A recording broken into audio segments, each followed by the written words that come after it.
Hey y'all, welcome to my kitchen. You're in the kitchen with Joel. Today is Monday, February 13th. I've decided I'm going to start telling you what the date is on the videos, even though you're not seeing it on the date or possibly even in the same week. This is going to be a different, sorry about that. This is going to be different today because I originally wasn't going to cook. I was going to have my husband cook, but tonight we are going to make chicken wings. And we're going to do them differently. We're going to do them a way that I normally make chicken wings, and that's I do them in the oven with butter. And they're really amazing. So later on today, you're going to see that. It is just a little over 2 o'clock. So I'm not going to be obviously cooking this early. But I wanted to talk to you guys about some things. I was able to go to the butcher, so tomorrow I will be filming a pork loin roast with dumplings and my grandmother's sweet sour cabbage. So that's going to be filmed on Valentine's Day tomorrow. I also, while I was at the butcher, I got some soup bones and I got a nice chuck roast.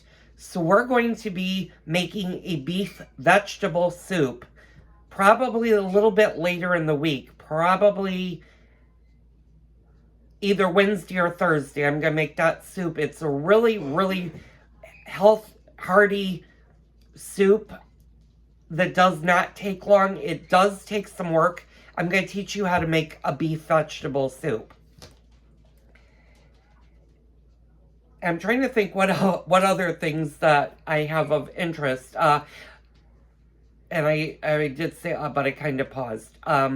Now I said, my husband is going to be probably preparing burgers for later in the week. Depending on the weather, I'll either do those on the grill or we'll do them on the griddle inside. So we'll see how that goes. The weather is really nice for barbecue, but I'm not going to be barbecuing today because we're going to do the wings in the oven, like I said. So stay tuned for this week's full videos. These are not probably going to post until the end of February. I just have so many videos in the series, and you guys need to get through those videos first. But this will be the first video you will see in a new series, and following this will be the pork loin roast with the dumplings and sweet sour cabbage, followed by the beef soup, and possibly the hamburgers. I am going to get the ingredients to make the Swedish meatballs. I'm just not 100% sure when that'll come up. That'll probably come up maybe next week or the following week. So that will be at the end of the month. So continue watching as we get cooking with me. Okay, all, welcome back. I know today is the 13th. It's Monday the 13th, and tomorrow happens to be Valentine's Day. I'm going to do the pork dumplings and sweet sour cabbage. But instead of doing it all in one video, I'm going to show you guys how to do this ahead of time. You can do your cabbage ahead of time. You can also do the dumplings ahead of time. If you make my grandmother's dumplings ahead of time, and they are bread dumplings, they're a little bit heavier than yeast dumplings, and one of my good friends from the city, his name is Jason, loves dumplings. He said, "Oh, I love dumplings." And I said, well, there are different versions of dumplings. There are dumplings that you can do chicken and dumplings. There are yeast dumplings, which take the consistency more of like bread. They're light and fluffy. And then there's the standard bread dumplings that my grandmother made when I was growing up. And I have continued to follow in her footsteps, and I make her recipe. They're probably the heaviest of the three. And I will do a full series of the different types of dumplings. The reason I'm saying this is Jason asked me if these could be used for chicken and dumplings. Well, they can. These are a little bit heavier than what you would normally make for a chicken and dumpling recipe. And I will definitely do a video on chicken and dumplings down the road. As a matter of fact, there are a few chicken recipes that I'm going to teach you later on. One is the chicken paprikash, which is my all-time favorite. Unfortunately, with as much dairy as is in the recipe, I have a little bit harder of a time actually digesting it nowadays, but it is a very good recipe. So, we're going to concentrate today on the sweet sour cabbage. And like I said, you can make this ahead of time. I'm not actually going to be making it today, but I'm going to get it ready, and I'm going to show you guys what you guys can do to get it ready. This can easily be made a day or two in advance. As a matter of fact, the earlier you make it and the longer it sits, the better actually it tastes.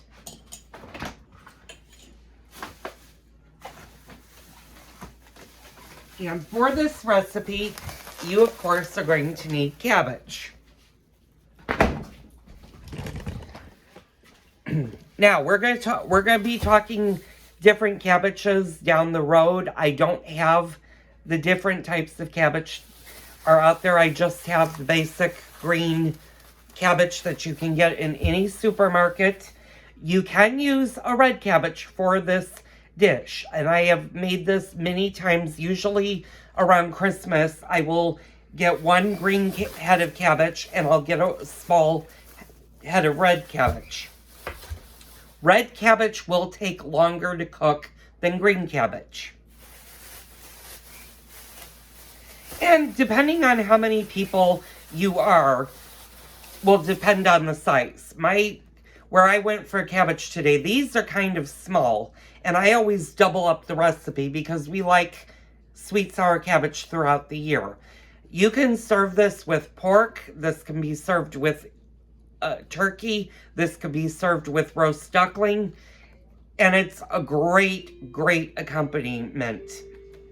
What you're going to do is you're going to core your cabbage, you're going to wash, and you're going to remove your outer leaves. You're going to finely chop your cabbage, and this is where a food processor is actually a good thing to have. And I kind of lied. I think I am going to actually do the cabbage today. So to give you a cooking video, let's dive right into this and just do it. So I'm going to stop the video for a second. I'm going to set up. I'll be right back, and we're going to cook. Okay, all, welcome to my kitchen. Today is Monday, the 13th of February. Tomorrow's Valentine's Day, and I am making my husband his favorite meal tomorrow, which is pork. It's a pork loin roast with dumplings and sweet sour cabbage.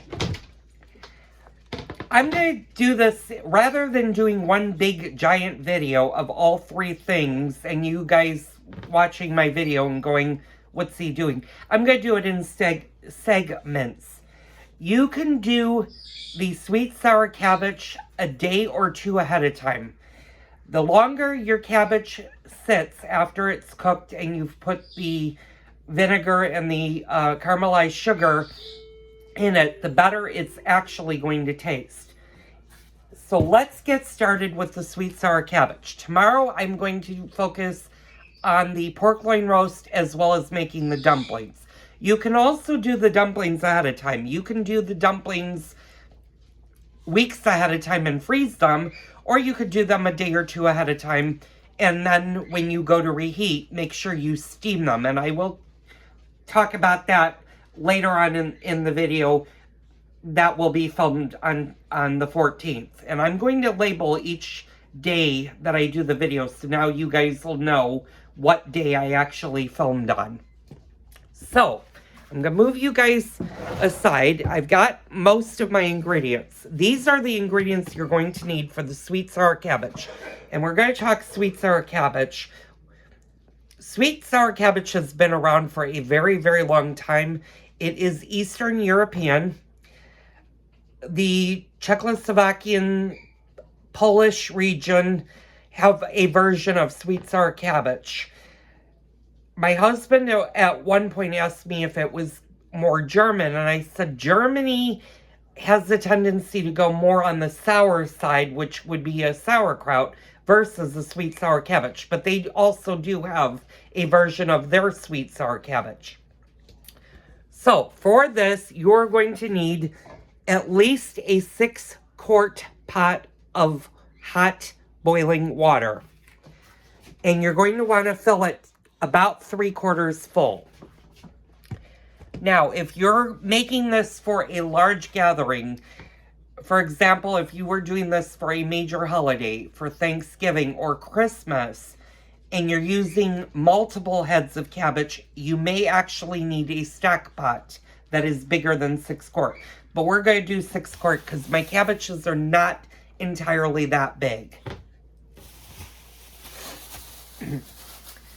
Now, cabbage comes in many varieties. This is just plain ordinary green cabbage. You can get cabbage in red, called red cabbage.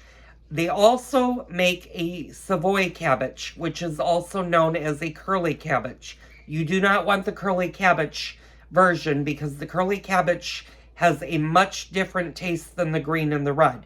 You can do a mixture of green and red. Red cabbage, however, does need to cook longer than green cabbage. So for this recipe, we're just going to focus on green cabbage. I didn't buy red cabbage for Valentine's Day, but you could certainly, if you want to mix it up, or if you're doing it for a holiday meal, you can definitely mix the green and the red cabbage, and it makes a very beautiful cabbage, and it tastes very good. As a matter of fact, if you do that, I would definitely do it a day or two ahead of time so that it can absorb all the wonderful flavors that you're going to need. So we've got our I'm using, like I said, 2 very small heads of cabbage. This will easily serve, if you do 2 small heads like this, will easily serve 8 to 10 people. Or in our case, it will probably extend for at least 4 meals. You are also going to need a medium onion chopped. And you're going to chop it pretty fine. Or diced. You can do diced, but make sure your dices are not big chunks. You're also going to need caraway seed.